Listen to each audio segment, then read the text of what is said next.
Gente, boa tarde, que bacana estar aqui com vocês. Lá fora tem o impacto do sol, né, que ninguém ganharia dele. Mas aqui dentro a gente está com histórias bem impactantes e bem legais. Então como foram apresentados, é uma turma com projetos, ações e resultados muito interessantes em áreas distintas que têm alguns pontos em comum. Um deles é um impacto social. E eu gostaria de começar pedindo que cada um de vocês contasse um pouquinho sobre como surgiu as startups, o que representa o impacto para vocês e em que momento vocês alcançaram ou pretendem alcançar um impacto no mercado. Vamos começar, então, com a Ana Júlia, por favor. Oi. Pronto, foi. Microfone, gente. Estou meio sem voz, então vai me ajudar bastante, porque tem sido uma semana puxada. Então, eu sou Ana Júlia aqui, sou fundadora da Almora. A Almora é uma startup de cannabis medicinal. A gente é muito focado no bem-estar e no bom humor. A gente tem uma parte produtiva na Califórnia, a outra parte fica aqui no Brasil, ajudando os pacientes a obterem o tratamento e fazer a regularização com a Anvisa. Aqui no Brasil, para você ser um paciente de cannabis medicinal, você tem que passar por uma consulta. Então, a gente facilita esse match entre o médico que melhor te atende com a sua dor. E também você precisa pedir essa autorização para a Anvisa. E a gente tem uma concierge que pega na sua mão e te ajuda nessa burocracia, porque, infelizmente, ainda é assim. Então, a gente tem essas duas estruturas, produzindo lá fora e assessorando aqui. Nossos produtos, como eu falei, são muito para bem-estar, então a gente acredita que ninguém tem que estar hiperdoente para fazer uso, né? A gente, aqui no Brasil, quando pensa em cannabis medicinal, pensa o Alzheimer, meu avô, o Parkinson, ou uma criança com autismo, e a nossa tese é que todo mundo devia fazer uso de alguma forma, afinal de contas, a gente tem um sistema inteiro. Então, são produtos para TPM, libido, né? Temos, né? Não estou doente. Sono, imunidade e dor, esporte, dor de cabeça.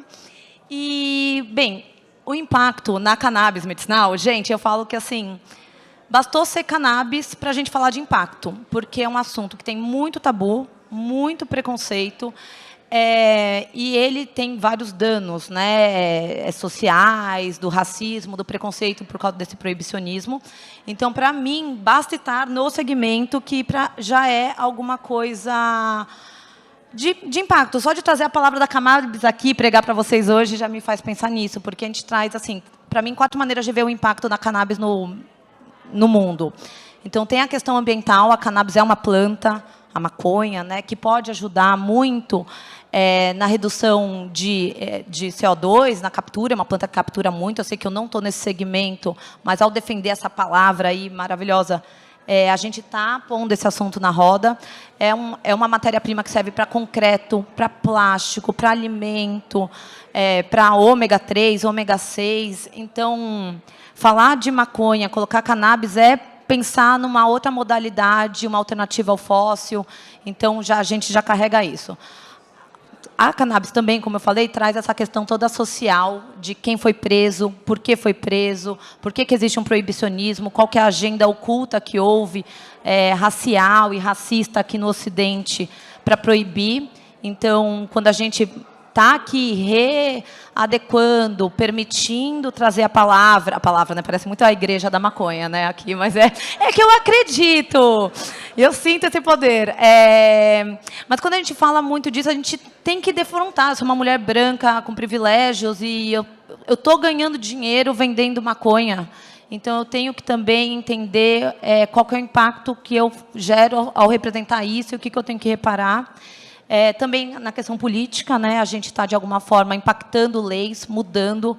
Eu acho que é um ato muito honroso se a humanidade conseguir assumir que a gente errou ao classificar essa planta da maneira errada. A ONU está tirando da parte de drogas. Então, acho que tem um lugar muito importante. E, por fim, é impacto financeiro, gente. É dinheiro também na mesa. Eu acho que isso é distribuição de renda, se a gente fizer da maneira correta. Só para terem uma ideia, a Alemanha está para legalizar e a expectativa de crescimento do PIB deles é de quase 9%, só por uma legalização. Então, isso vai gerar empregos, e não só emprego, não pensa só eu aqui na minha igreja, não é só plantando aqui, mas é jornalista, é advogado, é mídia social, tudo numa indústria inteira nova. Quando que a gente pode ver uma indústria inteira nova? Então, para mim, a Umora tem um impacto, eu vou falar mais adiante, mas a cannabis em si, a maconha em si, já é impacto por si só. Poder direcionar essa agenda já é muito impacto. Então, é mais ou menos isso. Maravilha, Ana Júlia. Vamos então, Danilo, com você. Conta para a gente aí sobre a EduBank e o impacto que você considera que ela trouxe aí para o segmento de educação. Obrigado. Eu trabalho com educação há 5 anos. Antes de fundar o EduBank, eu tive uma rede de escolas aqui no estado de São Paulo. E após vender a rede, um pouco antes da pandemia, eu não podia mais ser mantenedor por cláusula de não competição. Então, eu decidi fundar o EduBank pelo inconformismo que eu senti enquanto fui dono de escola, com o fato dos bancos não disponibilizarem linhas de crédito para a educação básica. E também não existia, 98% das mensalidades escolares hoje no Brasil ainda são pagas através de dinheiro vivo ou boleto bancário. Isso, somado ao fato de não existir linha de crédito num setor onde o capital de giro é muito intenso ao longo do ano letivo, né? A escola não pode desligar um aluno pelo fato dos pais estarem atrasando as mensalidades. Isso faz com que os gestores educacionais no Brasil empreguem 50% do tempo deles, ao invés de formação de professores, pesquisa e desenvolvimento e educação em si, esse tempo está alocado em gestão de inadimplência e gestão do capital de giro da escola. E eu acho que isso não é certo e nem bonito. Isso faz com que as escolas no Brasil impeçam elas de destravar o potencial que elas possuem, e nunca na história nenhuma democracia conseguiu se consolidar sem acesso a crédito. Não vai ser diferente com a educação básica. Então, eu decidi fundar o EduBank para não deixar nenhuma escola para trás. Hoje, a gente disponibiliza linhas de crédito, programas de fomento e meios de pagamento para escolas em 25 estados do Brasil. Estamos movimentando já algo em torno de R$1 bilhão por ano e somos uma das fintechs que mais cresce na América Latina. Que bacana, gente. Então, 2 exemplos incríveis de cannabis para projetos tão importantes como a educação. E temos agora a Fabi Chalian, que tem, ela já está ali segurando também um produto que é fazendo incrível. Minha propaganda. E conta aí pra gente como surgiu, como você trouxe e implantou essa ideia aqui no Brasil. Perfeito. Bom, primeiro um prazer enorme estar aqui com vocês, poder compartilhar a história da Água na Caixa e a questão do impacto para nós. A Água na Caixa surgiu de uma forma muito simples, através de um bom exemplo que eu vi fora do país, numa viagem, onde eu fui com a mente, o coração, os olhos abertos a possibilidades. Então, poderia ser qualquer coisa. Eu queria empreender. Depois de 8 anos no mercado corporativo, eu fiquei 7 anos na Procter & Gamble, depois 1 ano na Amazon. Eu tinha, na época, meu namorado, hoje meu marido, estava empreendendo. E eu também queria sentir o mesmo prazer que ele estava sentindo ao fazer algo que ele gostava muito. Então, fui para essa viagem, fui tomar um café. Junto com o café, como todo mundo pediu, uma água. E quando eu recebi uma água, era uma caixinha, parecia uma caixinha de leite. A marca que eu vi pela primeira vez chama Boxed Water. E logo de cara, nessa caixinha, tinham aspectos do porquê que era melhor. Até o slogan dessa Boxed Water é Boxed Water is better. E aí você vira a caixinha, tá, why is better? E aí toda a explicação do porquê é melhor versus as opções, as outras opções do mercado. Então, como surgiu, como o Marcelo perguntou, foi assim, ou seja, através de um bom exemplo. E todo mundo, assim, vou emendar uma pergunta que todo mundo faz. Fabi, qual que é o segredo, né, da Água na Caixa? Por que está dando tão certo? E eu cheguei à conclusão que 80% do trabalho para dar certo é você não desistir. Só isso. Ou seja, que é muita coisa, né, Ana? Não, acho que você também concorda. Só não desistir, ou seja, segue firme na tua ideia, porque certamente os concorrentes, em algum momento, vão desistir. Então, se você continuar firme, acho que esse é um adendo importante. E sobre o impacto, eu fiquei pensando como transmitir uma coisa um pouco mais relevante para vocês do que eu falar, é a única água mineral carbono neutro do Brasil. E aí foram tantas toneladas de CO2 que a gente deixou de emitir. E o que eu percebo é que a forma que uma startup hoje tem de gerar maior impacto, na minha visão, é pegar um mercado que é muito estruturado, que a gente tem alguns exemplos aqui, financeiro, um que do zero, e você entrar neste mercado, como eu entrei no mercado de água mineral, que existe há muito tempo no Brasil, da mesma forma, vendendo água da mesma maneira, falando a mesma coisa, que é basicamente não falando nada, só vende um produto, e você conseguir aparecer nesse mercado, falando outras coisas. Então, a gente apoia a reutilização, a gente apoia que o produto seja substituído pelo filtro, sempre é a melhor. Então, a gente fala, é a primeira marca que apoia realmente a reutilização e a gente se importa mais que você use menos do que você use mais, ou seja, consuma um monte de água. Então, aqui no evento, por exemplo, eu vi que tem o filtro e do lado as garrafas. Escolha um filtro, porque é a mesma água, a mesma qualidade e certamente vai fazer diferença. Então, eu acho que o maior impacto da Água na Caixa é ter conseguido entrar e aparecer e ter um tom de voz interessante que está sendo ouvido no meio de um mercado que é o de água mineral totalmente pré-histórico, assim, vende água da mesma maneira, não fala nada há muito tempo.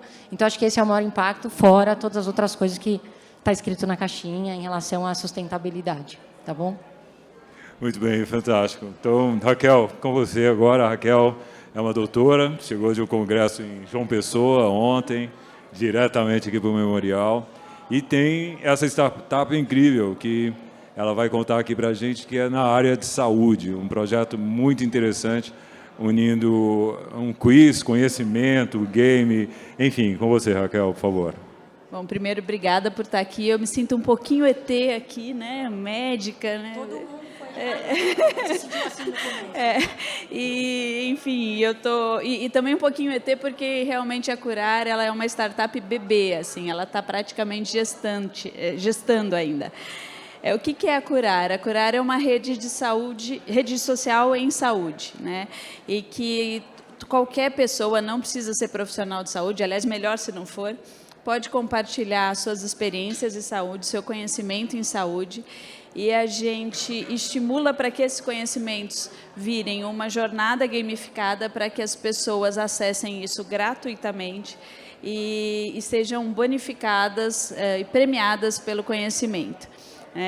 Como é que... Eu sou cirurgiã de cabeça e pescoço, né? Não tem nada a ver com empreendedorismo, mas eu trabalhei muitos anos no Hospital das Clínicas, no ambulatório de triagem. E a gente atende muito câncer de boca lá. E no mesmo dia eu atendi um senhorzinho, o seu Antônio, com câncer enorme na boca.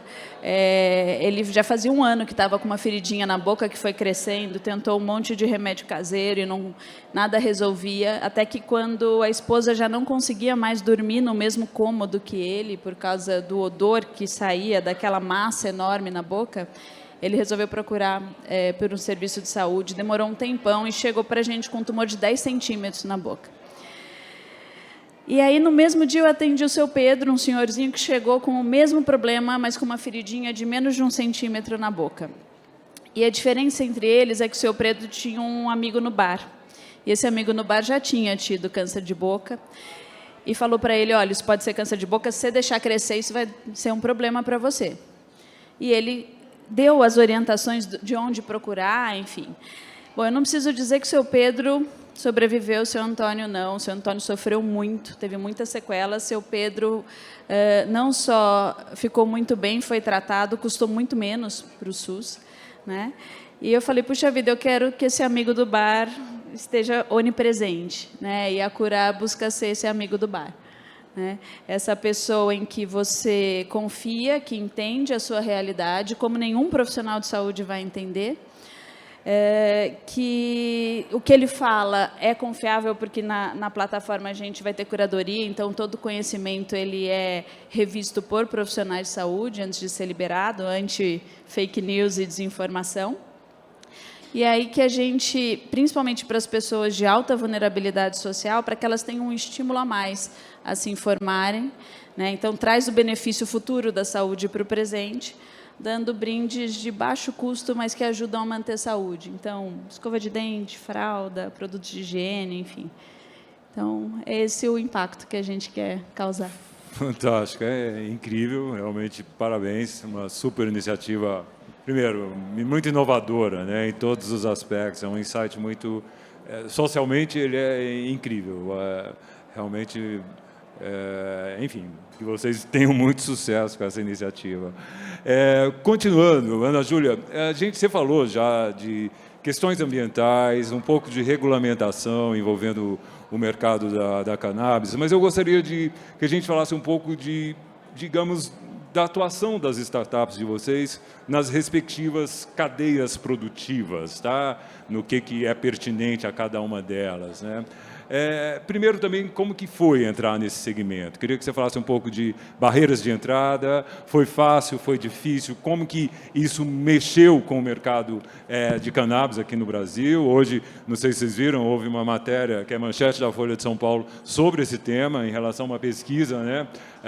Como a população aprova ou desaprova o uso de cannabis, tanto para a área medicinal quanto para uso recreativo.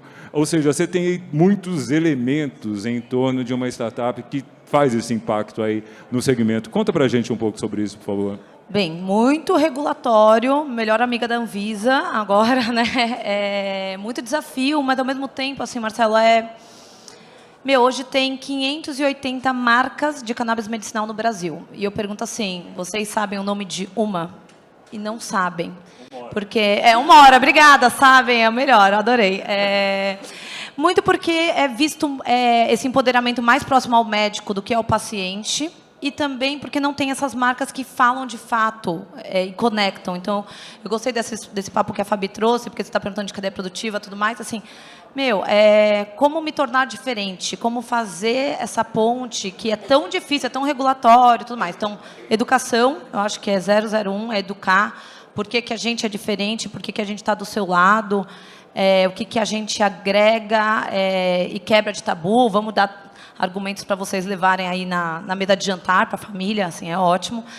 Mas também eu acho que os selos sociais, o impacto de fato. Então, a Umora tem 3 selos sociais, por causa desse pano de fundo que eu falei, né, de tudo, proibicionismo ambiental, né, tem muito peso nessa história.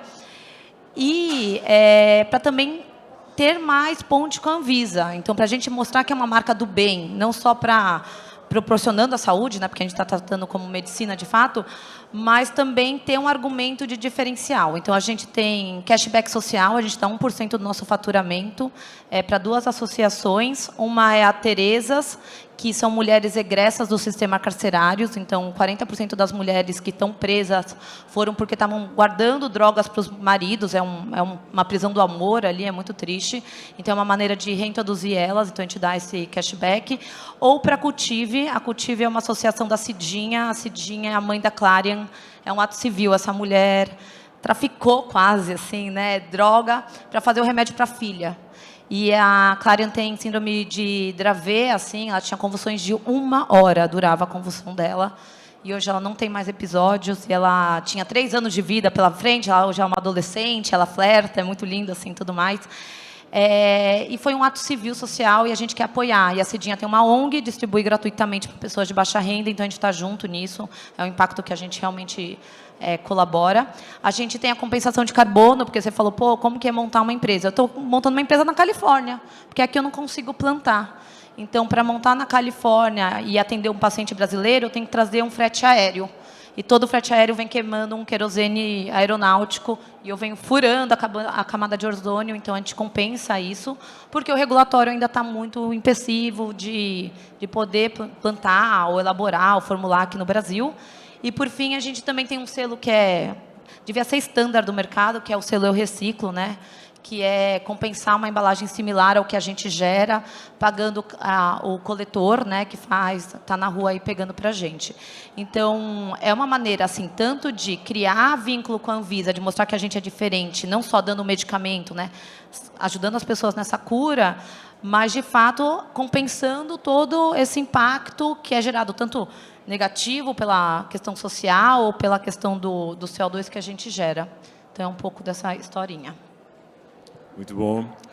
Danilo, por favor, você está em uma área, né, que é digamos, um problema muito sério no Brasil, né? Você trouxe uma frase aí muito importante, não deixar ninguém para trás. A educação, principalmente básica, né, hoje você vê aí, junto talvez com saúde, seja um problema, né, é um pilar assim que você fica muito preocupado com a realidade brasileira, com o futuro do Brasil. Eu queria saber como que você está atuando nas interfaces desse projeto, com o próprio governo, com as próprias instituições de ensino, em que nível elas estão, você atende a partir de que grau é o ensino fundamental, e com as instituições financeiras. Conta como que é o impacto da EduBank, pelo menos nesses 3 canais, ou outros que você também julgar pertinentes. Excelente pergunta. Quem aqui já conhecia o EducBank? Alguém já conhecia? Eu queria aproveitar a gente aqui para cumprimentar a Isla e a Camila, que estão no EducBank desde o começo, praticamente fundaram a empresa comigo. Eu acho que a gente precisa universalizar a educação de qualidade no Brasil. E quando a gente fundou o banco, a gente percebeu que as escolas não tinham garantias nem capacidade de endividamento para prestar. Então, se a gente fosse impor ou vestir aquela mesma arquitetura que os bancos, historicamente, sempre impuseram no setor educacional no Brasil, a gente ia fazer mais do mesmo e a gente não ia conseguir mudar essa realidade. Então, na nossa visão, a gente tinha que dar um jeito, alinhado com a ODS 4 das Nações Unidas, de conseguir fazer com que a taxa de juro que a gente cobra das escolas nos nossos financiamentos fosse mais baixa na medida em que o custo-benefício dessa escola, ou seja, quanto mais qualidade ela entrega por um menor preço de mensalidade, mais barato deveria ser o crédito que a gente está oferecendo para ela. Então, se uma escola no Tatuapé oferece uma educação nota 9 por R$600 por mês, vis-à-vis uma outra escola, na Marginal Pinheiros, que oferece uma educação nota 6 por $4.000 por mês, hoje, se você vai no Itaú, essa escola de $4.000 por mês tem uma nota de crédito muito melhor do que essa do Tatuapé. Só porque uma está na Zona Leste e outra está na Marginal Pinheiros. E é uma escassez, uma incoerência que só faz a gente restringir uma educação de qualidade, ser cada vez mais cara e acessível apenas a uma elite cada vez menor do país. Então, o EducBank propôs uma solução extremamente simples, que eu acho que cumpriu um papel e está cumprindo um papel cada vez maior em distribuir isso para uma parcela maior da população, que foi basicamente o seguinte: a gente percebeu que quanto maior era a qualidade que uma escola entregava, vis-à-vis o preço da mensalidade que ela cobrava, menor era a evasão no final do ano. Ou seja, na visão dos pais, melhor era o custo-benefício daquela escola e, portanto, maior era a intenção dos pais de querer manter os filhos estudando naquela instituição no ano letivo do ano seguinte. Então, por mais que ao longo do ano tivesse uma inadimplência gigante naquela escola, no final do ano, aquela mãe não ia deixar o filho sair daquela escola, ele ia dar um jeito, ele ia negociar, ela ia parcelar, ele ia usar o 13º.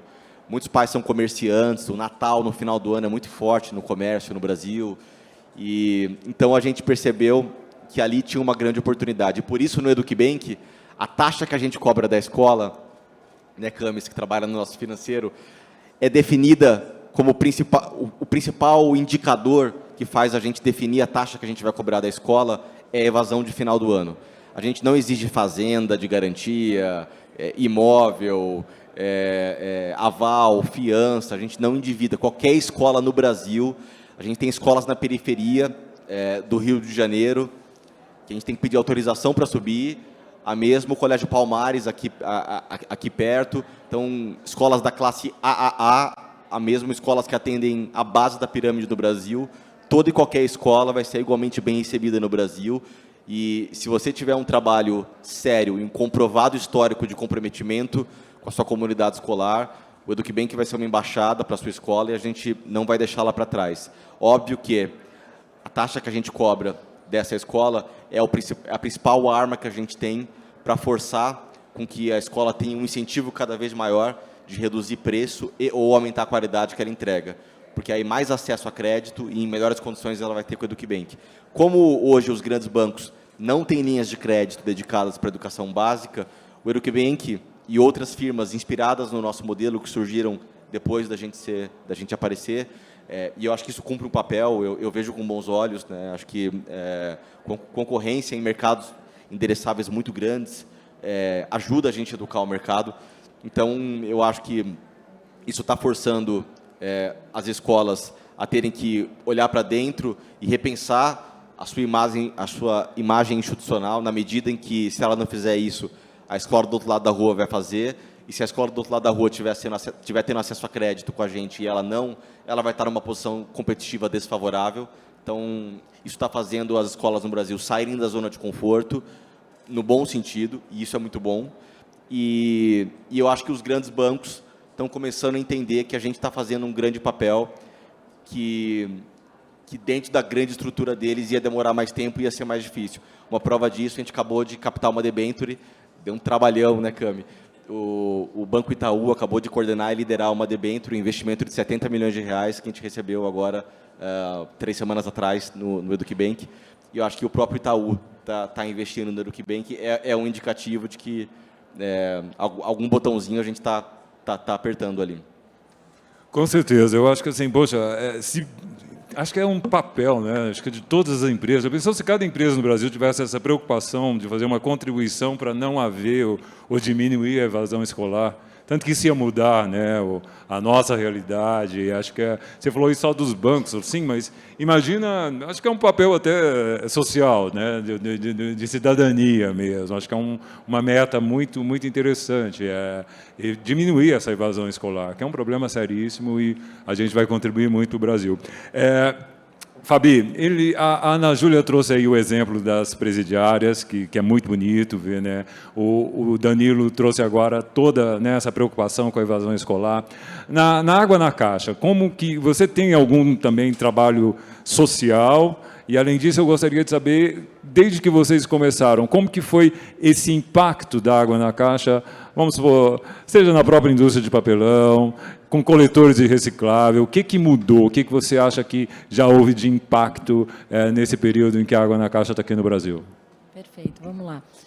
Eu acho que o principal impacto é ficar provado de que dá para fazer negócio da forma certa. Eu acho que esse, de coração, é o maior impacto da Água na Caixa. De novo, não vou ficar fazendo a venda da Água na Caixa aqui nos aspectos, os selos, que nem a Ana falou, a gente também ou seja, compensa a pegada de carbono, tem o selo do reciclo, mas isso, de novo, eu concordo, né? Isso é básico, ou seja, isso eu tenho até vergonha de fazer marketing disso, porque isso, assim, bom, você disse que você é sustentável, você precisa ser.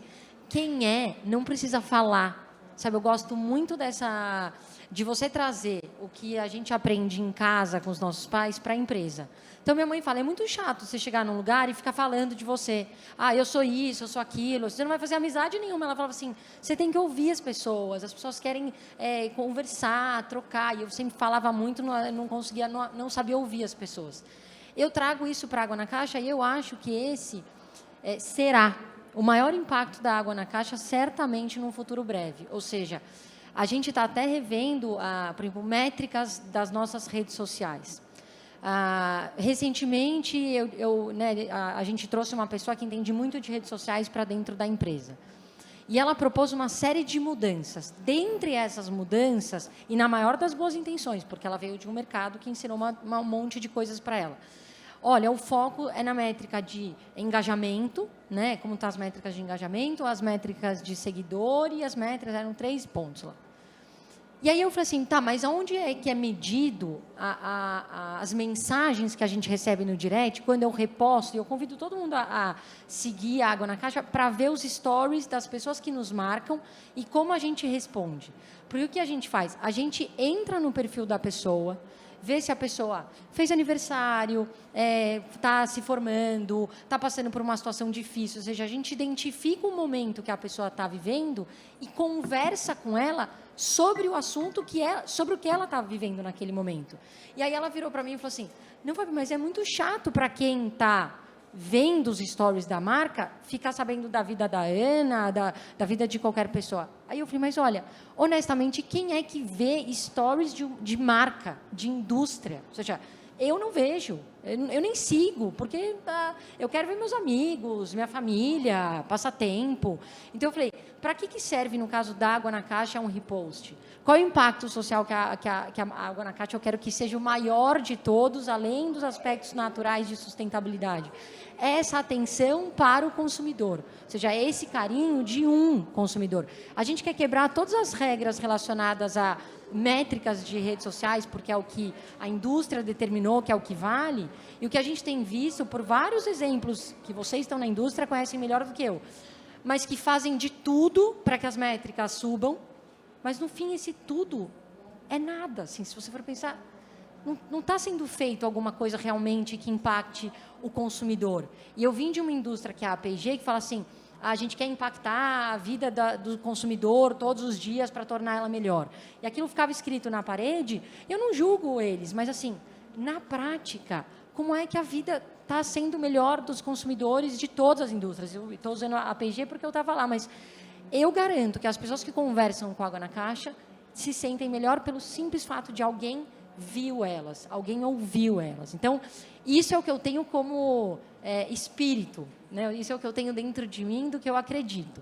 Agora, o que a gente está fazendo já na prática, e logo vocês vão poder provar disso, a gente está começando a instalar alguns filtros pela cidade, estão na frente do MASP, a gente vai colocar a gente vai colocar 2 na ciclovia também, e aqui o caminho, o plano é infinito. Quanto mais a Água na Caixa crescer, a ideia é espalhar mais filtros pela cidade, em regiões carentes e tudo mais. Mas é tudo uma questão de... Primeiro eu preciso entrar nesse mercado, eu preciso vencer esse mercado, eu preciso escalar no mercado onde o produto é 3 vezes mais caro, e aí, naturalmente, a gente vai conseguir escalar o impacto também. Então, não gosto de deixar o mar de rosas. É uma longa jornada ainda, mas eu tenho muita certeza de que isso é uma questão de tempo só para acontecer. Então, acho que contribui um pouco mais. Muito bom, Fabi. Raquel, você já contou que a Curar está bem no começo, mas acho que a ideia da Curar em si já é um impacto. Eu gostaria de saber como que você está trabalhando com, digamos, com as suas interfaces ou interfaces dessa área médica, sejam como que é hospitais, as especialidades, o próprio paciente. Você trabalha com... existem organizações, você citou aí os casos dos senhores Pedro e Antônio, com câncer de boca. Tem algum tipo de trabalho diretamente ligado, vamos supor, agora a gente vai entrar no Outubro Rosa, câncer de mama. Você pensa com uma interface direto com esses grupos específicos que têm problemas também específicos de saúde? A Curar ainda não está nos holofotes, né? Tanto que se entrar lá no site vai ver que você só tem uma landing page por enquanto, a plataforma está toda montada, mas nosso primeiro grande projeto é um projeto que já começou, na verdade, numa cidade chamada São Cristóvão, em Sergipe, e nós queremos impactar os primeiros 1000 dias de vida de crianças em extrema vulnerabilidade. Então, a gente está em parceria com o Instituto OPI, que é o braço ESG da OPI Health, e também com a Fundação José Luiz Egídio Setúbal, que é a dona do Hospital Sabará. E nós estamos fazendo um projeto que vai impactar a nossa previsão 2.000 famílias, com uma jornada de conhecimento baseada na aferição das principais vulnerabilidades e intervenção com educação, e a gente quer impactar 5 fatores. Gente, eu sou da área da pesquisa em saúde, eu preciso de número, entendeu? Ensaio clínico randomizado, é um negócio assim, é difícil me convencer de alguma coisa que funciona, então é esse rigor que eu quero ter.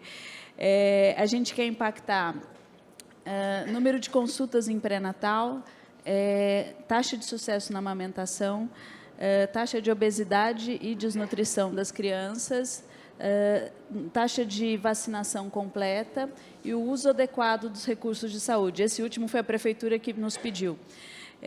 Ou seja, vai para o posto de saúde quando tem que ir para o posto de saúde, vai para o pronto-socorro quando tem que ir para o pronto-socorro.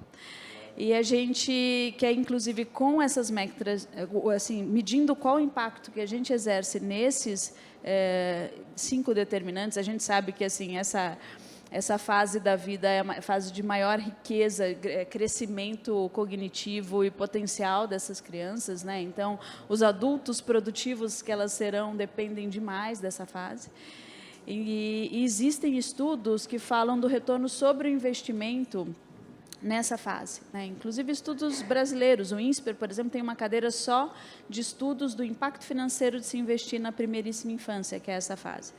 Então, a gente quer falar, olha, a gente é capaz de fazer isso e olha o retorno que isso traz. Só para ter uma ideia, estudos parecidos na Europa chegam até o retorno só financeiro, tá? Sem ser o retorno social, chega até 27 euros por euro investido nessas áreas. E é na Europa. Imagina o retorno no Brasil, né? Então, esse é o nosso... E o tamanho do buraco está muito grande, na verdade, né? Com o dinheiro que a gente trata, o seu Pedro, que é um tumor... Desculpa, o seu Antônio, que é um tumor avançado, a gente trata 4 seu Pedro, pelo menos. Né? Só que existem 4 seu Antônios para cada seu Pedro que aparece. Então, a conta não fecha. Né? A gente tem aí, nos Estados Unidos, que é uma situação de menor, pelo menos de educação e de acesso a essas informações um pouco melhor do que a nossa, a gente tem estimado por ano um desperdício de 230 bilhões de dólares. E se nada disso for solucionado, daqui a alguns anos as novas gerações vão estar pagando uma conta que já vai ser em $1 trilhão. Né? O nosso sistema público, enfim, todo mundo sabe do mau financiamento, mas o sistema privado também está à beira de um colapso, no Brasil e no mundo. Então, realmente, a gente precisa fazer alguma coisa para ter mais eficiência.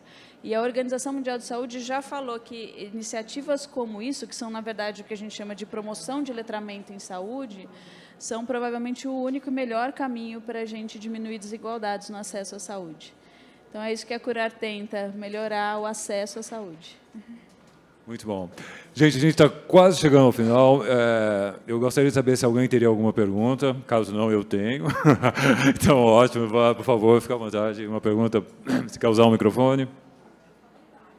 Então. Gente, oi, meu nome é B. Eu acho que, além de pergunta, é mais um comentário. Eu acho muito importante frisar o tanto que o trabalho que vocês fazem com essas startups é muito impressionante, muito, muito importante, principalmente na questão da educação, na questão da saúde no Brasil. Tudo isso é fundamental para que as outras pautas também tenham um lugar, sabe? Eu acho que são essas coisas tão básicas que estão sendo impactadas e que as pessoas estão conseguindo encontrar formas de resolver, que, assim, inspira mesmo. Eu estou no 2º período de publicidade e eu não tinha nenhuma fé no sistema de educação, no sistema de saúde brasileiro. Assim, meu pai é médico, minha mãe é professora, não tinha nenhum tipo de fé nesses 2 setores. E eu acho que um conselho que meu pai sempre me deu, uma coisa que ele sempre fala, é que só tem 2 jeitos de incomodar. Se você é muito ruim no que você faz, ou se você é muito bom. E eu acho que vocês incomodam demais, galera. De verdade.